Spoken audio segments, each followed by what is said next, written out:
ketika abad ke-7 sampai 13 kita ini ada Kerajaan Sriwijaya. Kemudian kita mengalami masa kekosongan sampai dengan Palembang itu sendiri dikuasai sama Lanun atau perompak-perompak laut. Kemudian datang Cheng Ho ke sini, kemudian datang beberapa penguasa dari Majapahit, kemudian baru datang Ki Gede Insuro.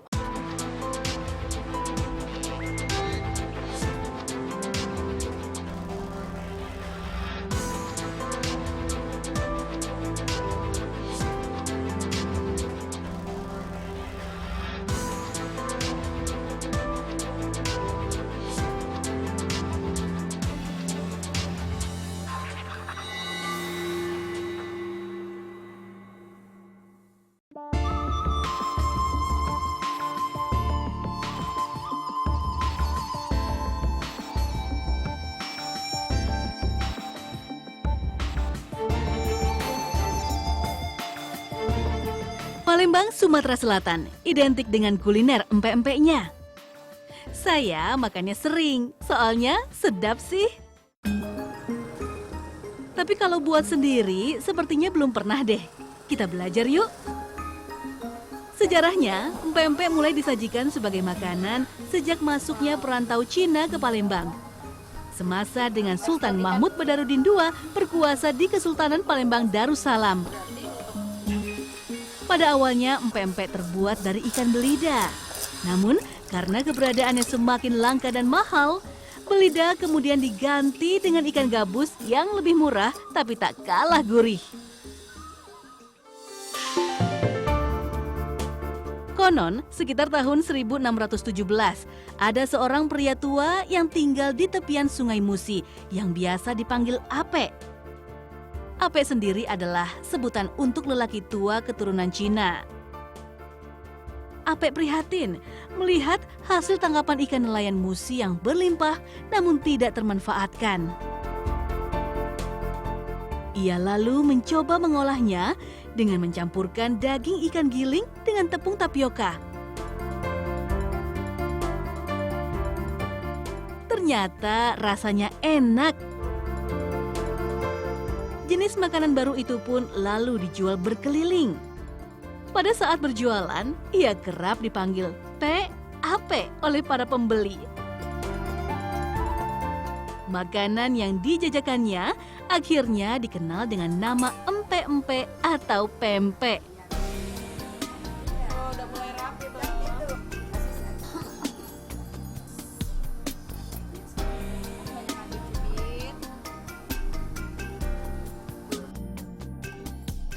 Secara geografis, sejak dahulu Palembang merupakan penghasil ikan dan tanaman sagu yang cukup besar. Pada abad ke-17, pada masa Kesultanan Sultan Mahmud Badarudin II, para pedagang rantauan dari Cina datang membawa bakso. Dan timbullah ide baru untuk membuat makanan yang berbahan dari sagu dan ikan yang saat ini dikenal dengan sebutan pempek. Ternyata membuat pempek tidak sulit kok. Sebentar saja adonannya sudah jadi. Selanjutnya, rebus adonan hingga mengapung.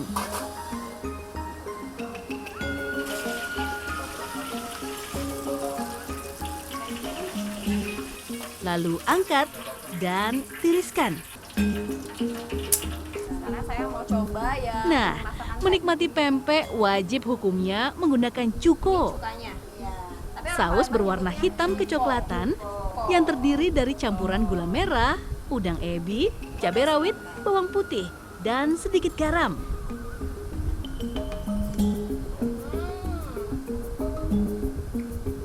Nih ya, kalau misalnya orang Palembang itu kurang lengkap kalau nggak nyeruput cuko.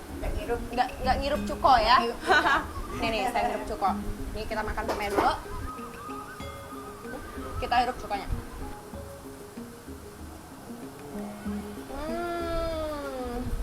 Kalau kata orang Palembang tuh terasa iwaknya. Kalau makan ini sama cuko pakai tangan. Kalau daripada pakai garpu enaknya pakai. Karena pakai tangan gue ya.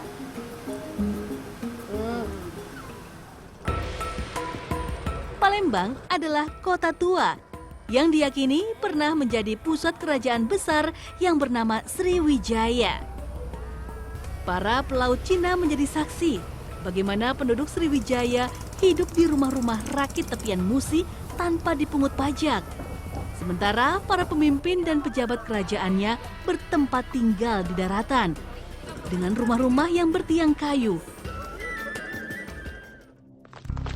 Sayangnya, setelah mengalami kejayaan di abad ke-7 dan 9, Sriwijaya akhirnya mengalami keruntuhan sekitar abad ke-12. Peperangan dengan kerajaan Chola dari India dan bangkitnya kerajaan-kerajaan Islam Nusantara menjadi pemicu berakhirnya kejayaan Sriwijaya. Bukti sejarah yang berkaitan dengan kondisi Palembang setelah keruntuhan Sriwijaya tercatat pada Kidung Pamancangah dan Babat Arya Tabanan. Seorang tokoh dari Kediri yang bernama Arya Damar disebutkan menjabat sebagai Bupati Palembang dan ikut menaklukkan Bali bersama Patih Gajah Mada dari Majapahit di tahun 1343. Ketika abad ke-7 sampai 13 kita ini ada kerajaan Sriwijaya, kemudian kita mengalami masa kekosongan sampai dengan Palembang itu sendiri dikuasai sama Lanun atau perompak-perompak laut. Kemudian datang Cheng Ho ke sini, kemudian datang beberapa penguasa dari Majapahit, kemudian baru datang Ki Gede Ing Suro. Sekitar tahun 1513, seorang petualang dari Portugis bernama Tome Pires menyatakan bahwa Palembang telah dipimpin seorang patih yang ditugaskan dari Pulau Jawa.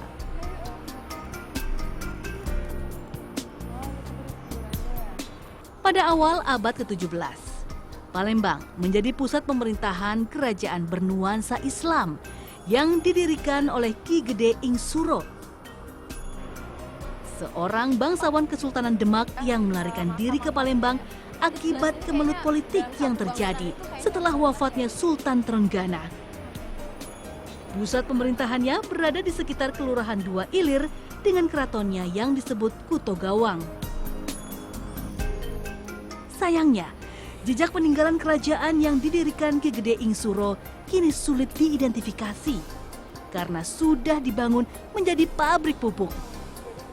Kehadiran Ki Gede Ing Suro di kota Palembang memicu kedatangan pemukim-pemukim muslim baru yang datang dari Demak, Pajang, dan juga Mataram. Mereka datang ke kota Palembang untuk menghindari konflik politik yang berkepanjangan di Tanah Jawa. Dan peluang ini dijadikan momentum untuk memperkuat pengaruh Islam yang ada di Palembang sehingga menjadi sebuah kerajaan.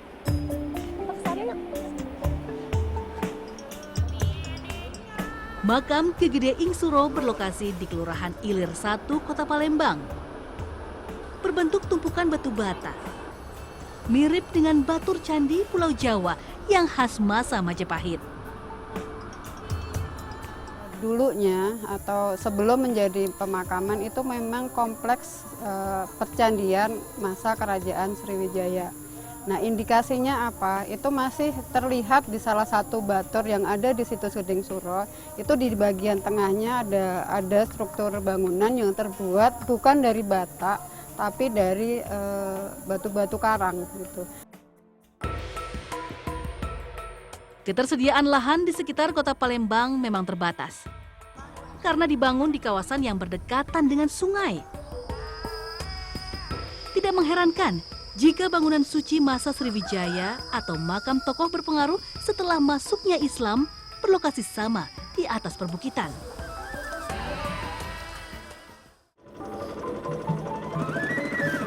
Tak jauh dari lokasi makam Ki Gede Ing Suro terdapat sebuah pulau yang berada di tengah Sungai Musi.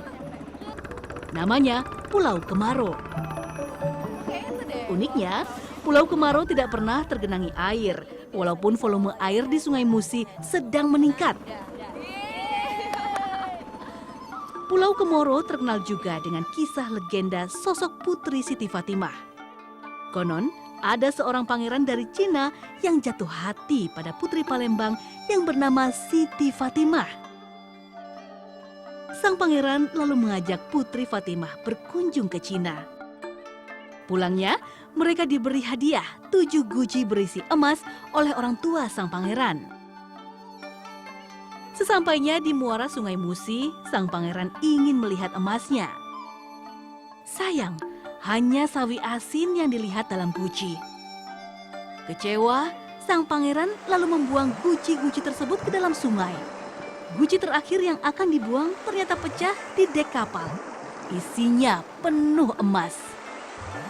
Tanpa berpikir panjang, sang pangeran lalu terjun ke sungai untuk mengambil guci yang telah dibuangnya tadi. Lama menunggu, sang pangeran tak muncul juga. Putri Fatimah lalu ikut terjun ke sungai mencari sang pangeran. Menurut cerita, pulau ini merupakan penjelmaan dari Siti Fatimah, putri kerajaan Sriwijaya yang menjeburkan diri di pulau ini hingga tewas. Beberapa hari dari kejadian tersebut, muncullah tumpukan tanah di tepi Sungai Musi yang lama-kelamaan tumpukan tersebut menjadi sebuah pulau.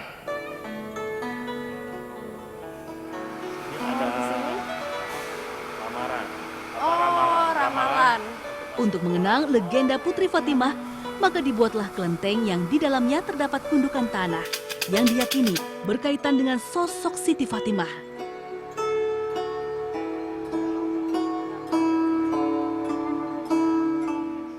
Ciamsi nomor 8. Wanita memang cerewet dan usil mulutnya.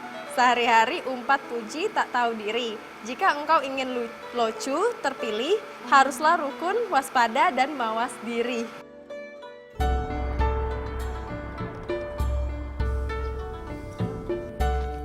Oh iya, di Pulau Kemaro juga dibangun pagoda khas Cina yang cukup tinggi. Keindahan panorama Sungai Musi dan kota Palembang bisa terlihat jelas dari sana. Nah, dalam sketsa yang dibuat oleh Van der Leyen tahun 1569 gitu, 1659 itu di sana selain dia menggambar keraton Kutogawang yang itu diapit oleh beberapa sungai yang depannya Sungai Musi. Nah, itu dia juga menggambar sketsa benteng yang itu benteng Pulau Kemaro begitu. Jadi Pulau Kemaro ini sebenarnya bagian salah satu perbentengan dari tidak hanya Keraton Kutogawang semasa Ki Gedeng Suro, tapi juga masa kemudian pada masa setelah Palembang itu berbentuk kesultanan. Pulau Kemaro dahulu disebut juga Gombora atau Kembara. Posisinya sangat strategis dan berada paling dekat dengan pusat pemerintahan kota Palembang. Semua kapal dan perahu yang berlayar ke Palembang harus melewati Pulau Kemaro terlebih dahulu sebelum masuk ke pusat kota. Nah, untuk perlindungan dibangunlah benteng pertahanan di Pulau Kemaro. Kalau kita bicara masalah Pulau Kemaro, itu sesungguhnya Pulau Kemaro itu pagodanya itu baru. Nah, sekarang yang tidak terangkat itu sejarah peran heroik daripada Pulau Kemaro itu sendiri. Pada masa Kesultanan itu, apalagi di masa Sultan Mahmud Badarudin II di abad ke-18 itu di sana ada benteng pertahanan.